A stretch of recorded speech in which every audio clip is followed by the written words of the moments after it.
All right, welcome and welcome back, Pero Kama podcast family. If you're a part of the book community, they have this thing going around where it says where my lore started. Now, I was looking at people's stuff and I was like, I don't know what the hell this means. Okay. But of course, then my dear friend in my mind, Carrie, decided to do a video titled Where My Lore Started. And I said, that's fantastic. Let's do that. So I'm going to tag her video below. You'll be able see it, and we're going to answer some questions about where our lore started as far as how we started reading and all of that good stuff. So if you're interested, grab a snack, grab a drink, stick around. We'll be back.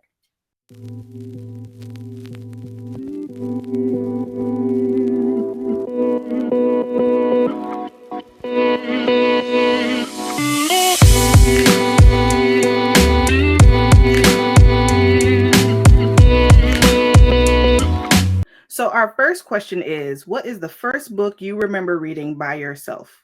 Elizabeth? So the first book that I remember reading by myself was Sideways Stories from West Side High by Louis Sachar. Girl, this is really like a scholastics book. This is like... That doesn't even sound like a kid book, though. Okay, let me explain to you. Are you ready? Okay. These kids go to a school that's forever high. It doesn't have a 13th floor. The teacher turns children into apples when they don't listen. Each kid has their own quirk. Each chapter is about one of the kids in the class. The school's kind of leaning. Why do I know this book? Because it was a really big... It was a series of short stories. This was a popular book, right? I guess like I've read this. I read like this. You're saying it, but it's like a very vague memory. Like, no, I read that. Like, yes, I know that. Each chapter is one of the students, and each student, and the teacher turns them into apples, and she has them on her desk. That is what stands out to me. I remember that. Yeah. No, you probably did read it. Interesting. Yeah. The first book I remember reading by myself, I'm going to be honest with you. There's not going to be a book on the screen, unfortunately. I can't find this book anywhere. But it was about Mr. Ballard and his family. I'm sorry, Mr. Mallard and his family. And that was before I knew that ducks were mallards. So I was like, oh, Mr. Mallard and his family. And I remember that because my mom used to read with me at nighttime. And so she was very adamant about teaching me my letters and my words. And so she gave me a book and she was like, now read it to me. And she sat behind me and watched me read it. And if I stumbled over the word, she'd help me with it. But I remember that reading that book by myself. And I was like, but yeah, Mr. Mallard and his family. What happens in the book? He is basically trying to get his family across the pond, but his son is scared to get into the water. And I remember it references him talking about how ducks look calm above water, but below water, their feet are scrambling. So I remember when people would say that in movies, I was like, oh, Mr. Mallard said that. And I remember that from being a kid. I'm looking it up. To see if you can find it. Yeah. Yeah, I was not able to read that. I find that book. But yeah, I remember that book specifically because I remember I was in my room and I had a little chair, like a little reading nook when I was a kid. And I remember having books in a bookshelf. Were they going to the Boston Public Gardens? They were in a garden. I don't know if it was Boston, but that sounds about right. And the kids, Mrs. Mallard and Jack, Cack, Lack, Knack, Whack. Yes! I found it. Yeah! Send it to me. Oh my God! It's Make Way for Ducklings by Robert McCloskey. Yes, and they were scared to cross the pond. Oh my God! Oh my, it has 4.9 on Amazon. I loved it. I thought I'm going to buy it just because. Like, what do you mean? Oh my gosh, I'm going to get it for Cammie. I love that book. Oh my God. Yes. And one of the kids was scared to cross the pond. You need to get it for Journey. Oh, yes. I can read it to her. Okay. Yeah. But that was so Thank you. exciting. You're welcome. Listen, if y'all don't know, Liz works for the FBI, so she can find anything anywhere. If y'all ever watch Kim Possible, I'm the fat kid behind the monitors. Wait, that's me. I got you. You need something? I'll find it. All right. So the next question: what character did you most identify with in elementary school?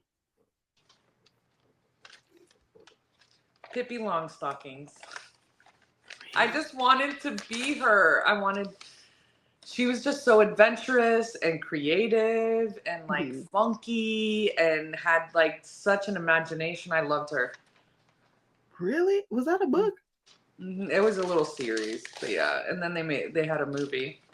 That's horrible on me. I didn't even know it was a book. I just thought it was a show. That's how I discovered her. What character did I most identify with? None of them. I had to really think about Pippi, but she was the one that I remember liking her so much. Yeah. When I was younger. Now, if you want to ask me a TV show, then I would have been Penny. Penny? But like, yeah. Penny from Go Go Gadget. I was actually watching that with Cammie. I would have been Penny, but like no. Never even.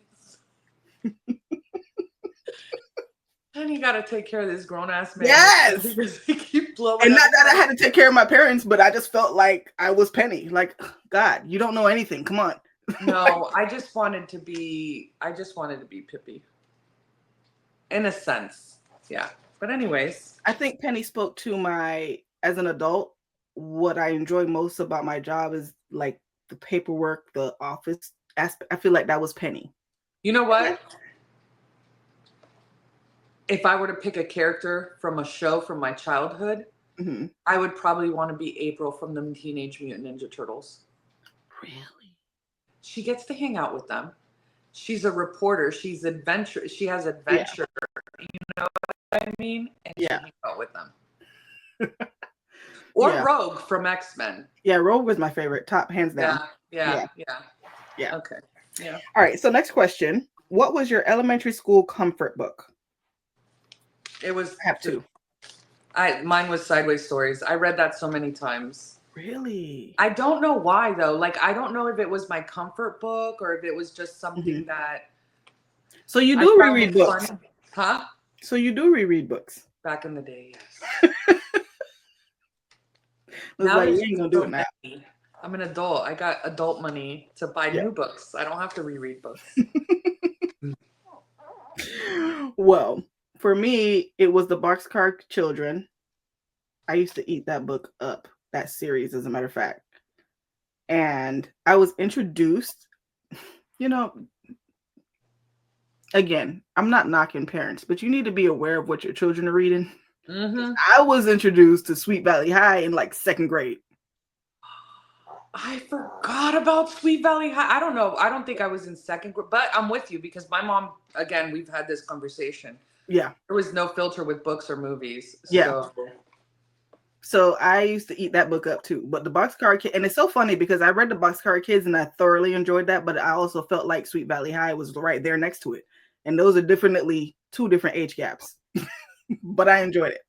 Oh, and R.L. Stein, the I have that. Goosebumps. I have that on my thing. Yeah.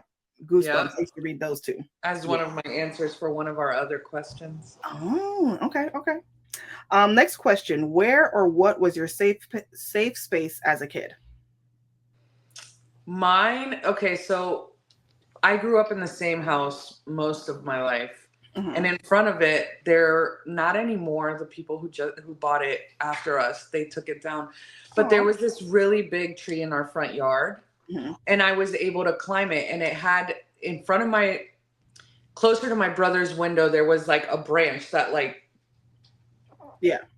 forked off. I don't know what you call that, but I was able to put something there, and I would just sit there and read. And it's actually one of my father-in-law's favorite stories when he introduces me to somebody that he's like, oh yeah, I've known her since she was this little and her mom would be yelling at her to get out of the tree and did. So that was my spot. Aww. Yeah, I had a little brother. He was annoying. So my spot has never changed as an adult. It's still my spot. Your bed. God, it's amazing. It hasn't changed. I'll be in my bed. Give me a book and some food. As a matter of fact, I don't even need food. Give me a book and something to drink, and I'm fine. I am fine. Yeah. Next question. How has your taste in books changed since childhood? So I've always liked magic, and I've always liked like crazy, effed up. Like you're like, what the heck? Yeah. So I would say that the newest thing for me would be romance books. Mm. Yeah. Yeah. I didn't really read a lot of those. When I think about the books I read mostly as a kid, though, I didn't really read fantasy. I read fantasy I would say fantasy picked up for me like late 20s. But as a kid, when I was reading, I always read like there was this one series, I can't even remember the name, but she was like an investigator. She was like a Nancy Drew type character. But this was like early 1900s. Like she was talking about the president. I remember she mentioned the president. I can't remember his name, but she mentioned the president. It was in that time, like they had black slaves as housekeepers, all of that type of stuff. But I read more of investigative books or everyday life, like Sweet Valley High type books. It was never fantasy. Fantasy I got into as an adult. Yeah. And romance. But yeah, those were the type of books that I would read. Yeah. Next question. Did you feel inspired to read by your school? And if yes, how did your upbringing encourage reading? So I think I started reading because of my mom, but when them Pizza Hut little reward things came out, we used to have that. We were reading and we were getting our personal. And did you have the little sheets and you would bubble it in and you would write stars? Remember the stars? Oh God. Yeah. Ours was like it looked like a temperature bar, so you would scratch in a color every time. I think they just changed it sometime, like over the years, because I remember that too. Yeah. And I remember I wanted to go. I didn't want to get it at a regular little storefront Pizza Hut. I wanted to go to the Pizza Hut buffet to cash out. Yes. Yes. And I remember that we used to get those. But again, if you've watched any of our previous videos and Liz, I used to tell you every Saturday my mom would take us to the library, go get you some books and go sit down and read. But my mother was a reader, so she encouraged us to read anyway. And I feel like that's why I was so well at school, because the books, I was the youngest, so my sister would get books. I'm not going to say that I shouldn't read, but I shouldn't have been reading. So I was already more advanced. So when people would be reading, I remember looking at teen in class like, why don't you know this word? Why are you sounding words out? And I was unaware that other people didn't have parents like mine that were just like, read a book. So they definitely encouraged us. The little Scholastic books. Do you remember when you used to get the little $5 for the book fair? Did you get the book fair? Yes. Back in the 90s when $5 meant something? Yeah.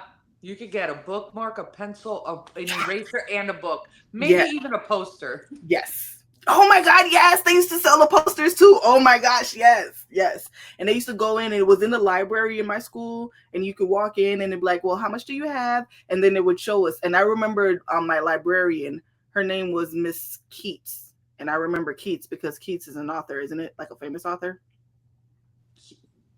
I think so. Keatz? S. Oh no, I don't know. Okay. Well, Miss Keats, she was like, how much money do you have?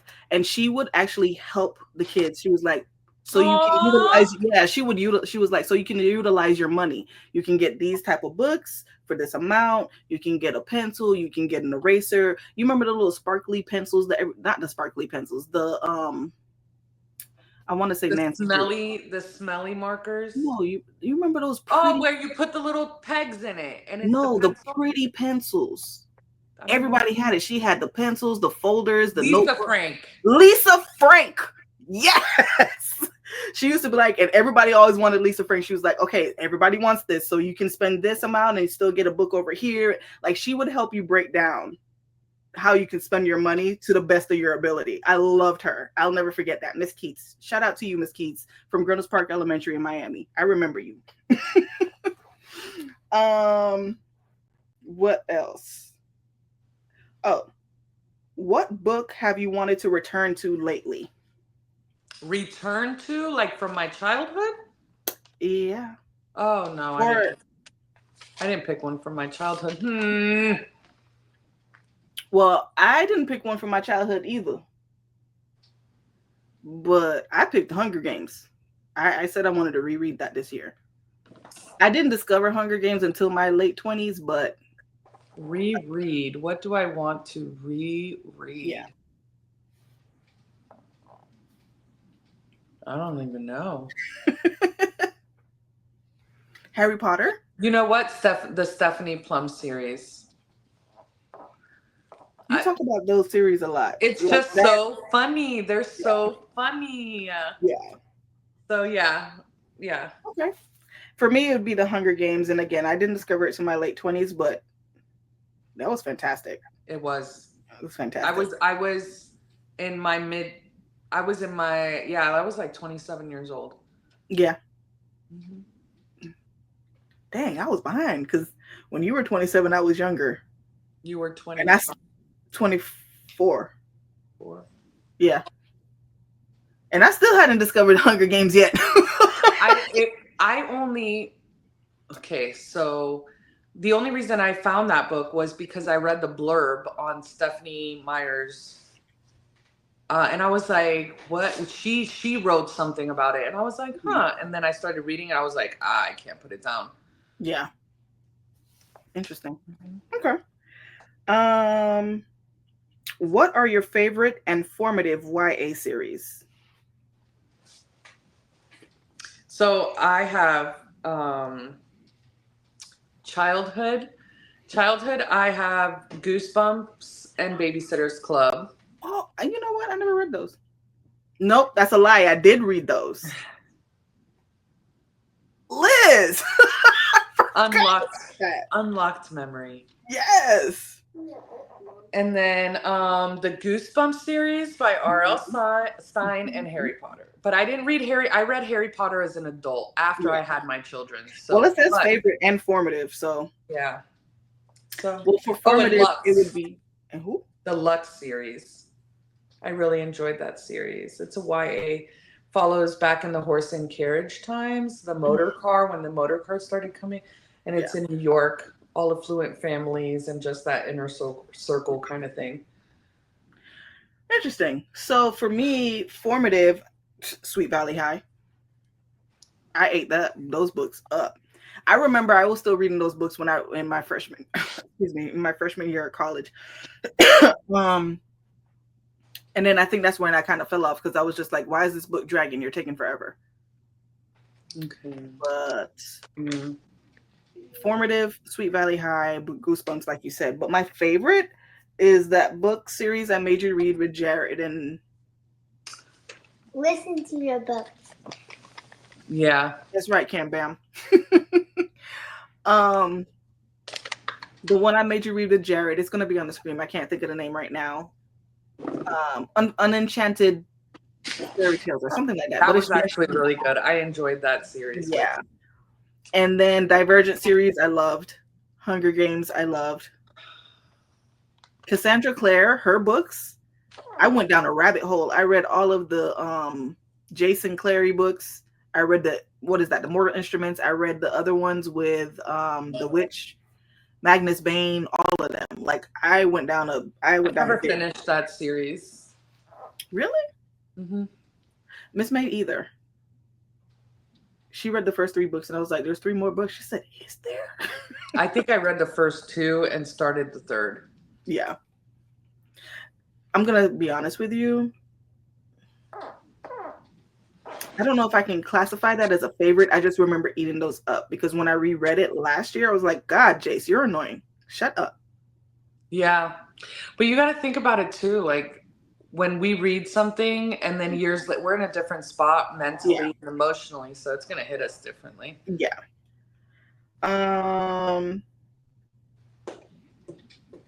Does it have to be serious? One of my well, that's not a YA, so never mind. I'm not even gonna talk about that book. Next question. What's a book you had to read in school but you loved? I don't have one. And for me, it was Les I Miserables. don't have one. I mean, Edgar Allan Poe. Like when I had to read his short stories, like that's the only thing that, because I remember once I was introduced to him at school, it was a wrap. Yeah. But that's the only Me, thing. it was Les Miserables. And I remember I had to read that book in French for my French class. Crazy. And do an oral report on it in French. Now, these kids at don't my know big about age, that shit. Yeah. Do they still do that? I doubt it. Me and Gia were talking about that. You guys don't have to go to a library and hope your book is there to be checked out for a project. Yes. You don't have to do oral presentations on book reports anymore. Yeah. You don't have to write cursive. I like writing cursive. Anyways, go ahead. Yeah, they don't write anyways. I don't know how you sign your name if you're not writing in cursive. Anyways, for me, I had to do my oral report in French. Now, ask me now at 39 to say something in French. All I got is Je m'appelle Colette. Okay? If you're going to ask me if I can speak French, I'm going to tell you comme ci, comme ça. That's all I got for you. Comme ci, comme ça, comme ça. I don't have anything else. But yeah. But yeah, Les Miserables, I just thought that was a beautiful book. And it was so funny because I remember a lot of kids didn't like the book because it wasn't a happy ending. Mm-hmm. And I think we talked about how a lot of those grim stories, how Disney came and turned it into like a happy ending, but they were not that. She was like, no, that's not it. That's not how it goes. I'm going to let you read Les Miserables so you can understand how life is. But I loved it. I thought it was a great book. What else? What's the next question? What was your weirdest favorite book? Maybe that sideways, who wants to read a book about a teacher turning kids into apples? As an adult, I haven't read it yet, but The Haunted Vagina. You know what? You traumatized me, child. That doggone book. What was your weirdest favorite book? I don't have one. Yeah. I guess Goosebumps at the time, they were weird. Yeah. Now I'm just like, but still. Are you afraid of not the ghost stories after dark or whatever? Yeah. I don't know. Yeah. If your 13-year-old self could live in a fictional world, which would it be? And is it different from the world you choose now? Hell yeah. The hell? Any world with magic. Like, I don't know about a specific world because they all have, we've had a little bit kind of close to this type of conversation. Like if we saw an opening to a Fey world, would you go in? I don't know. As much as I love the Fey world, I don't know. Because I'd probably get killed. Those human, as soon as I walk through the realm, like they're just slicing my head off. I don't know. I wouldn't go. Let me tell you why. I was not introduced to the Fey world by SJM. I read the real Fays where they would trick you.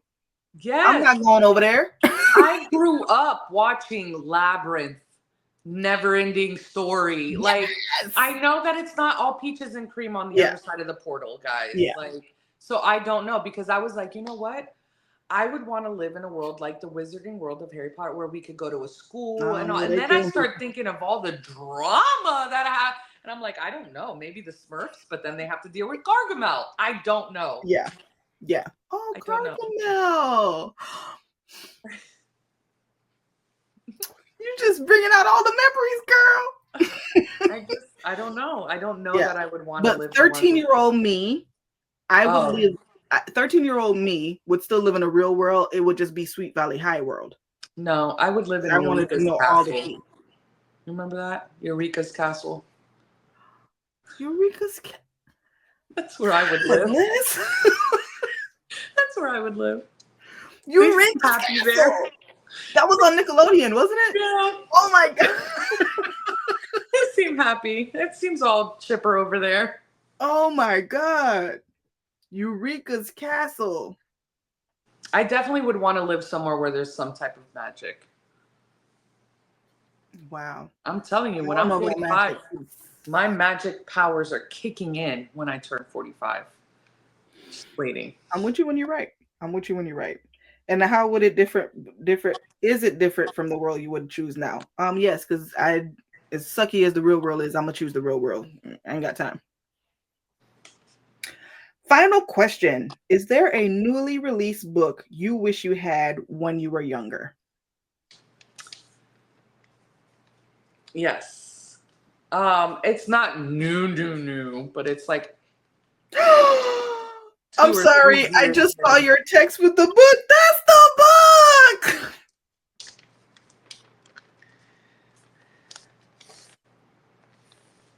Are you crying?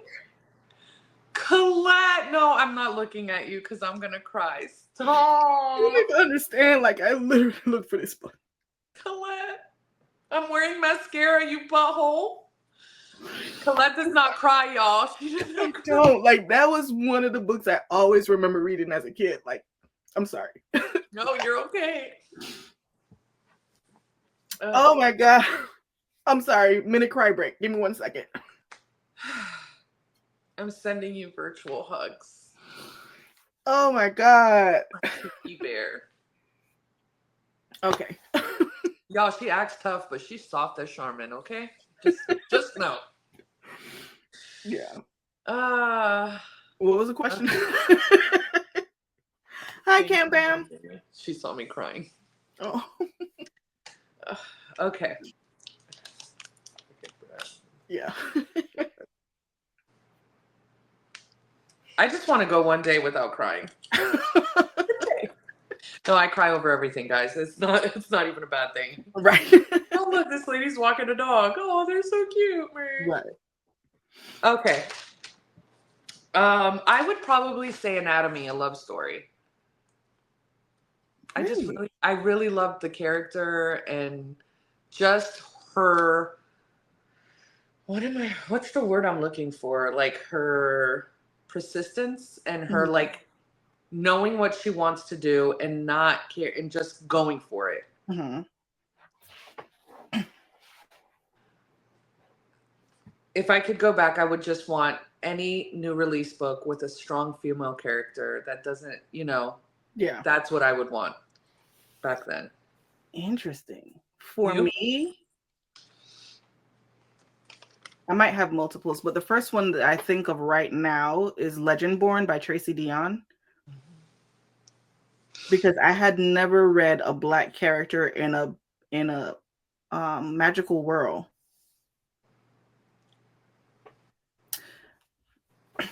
Yeah, no, I had never read it, and I read that as an adult. I read it 4 years ago when it first came out. That was the first time I've ever seen a Black character be in a magical world where it's King of Arthur and the Round Table, and I just thought that was fantastic. I wish I would have had that as a kid because I used to always love those type of things like fantasy as far, but I'd more so watch it. I wouldn't read it.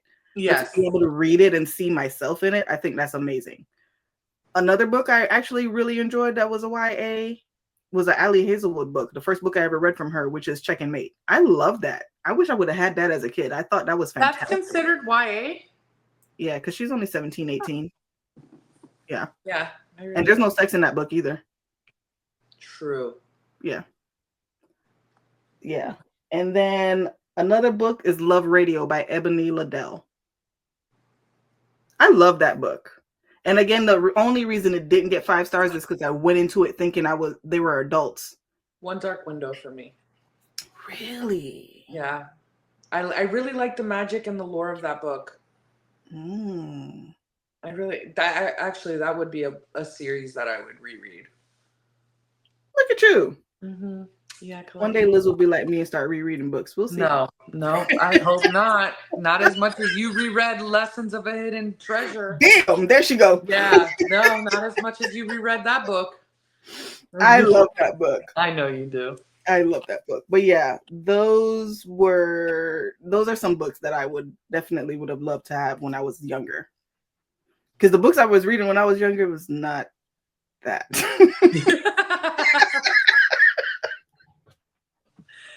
was not that. More for me. I didn't really put much thought into that question. I just got Anatomy at first, and I ran with it. I really like the way she is. Okay. Well, you guys, that concludes our videos. You can drop down in the comments, let us know if you have any responses to any of those questions. We would love to know. We would love to know. Again, I'm going to tag Carrie's video in the description bar so you can go back and see her answers if you want to watch that video. As always, you guys, we appreciate you watching us. Please like, share, subscribe, follow us on Instagram, TikTok, Facebook, and yeah, that's pretty much everything. Oh, and say bye to Cam Bam, y'all. Bye.